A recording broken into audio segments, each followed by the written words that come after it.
శ్రీమానిని మందిర భక్తమందారా త్రైలోక్య సమ్మోహనాకారా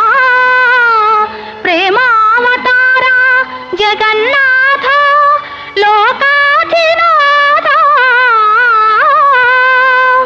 మత్స్యావతారుండవై సోమకుంద్రుంచి వేదాళి రక్షించి దేవాసురుల్ క్షీరవారాన్నిధిన్ రచ్చగా ఘోర కూర్మావతారుండవై మందరం వెత్తి శ్రీమోహిని వేషముంబూని పీయూష దానంబు గావించి వారాహ రూపంబునన్ భంగపాటొందు భూదేవి రక్షించి ఈనాడు నీ తత్వముల్ నమ్మగాలేని అజ్ఞానికి సత్యదీపంబు చూపించి మోహంబు వారించి నీ విష్ణుభావంబు రూపించి నీ దాసకోటిన్ కటాక్షింపగా ఈ విచిత్రాకృతింబు నీవేం చేసినావా?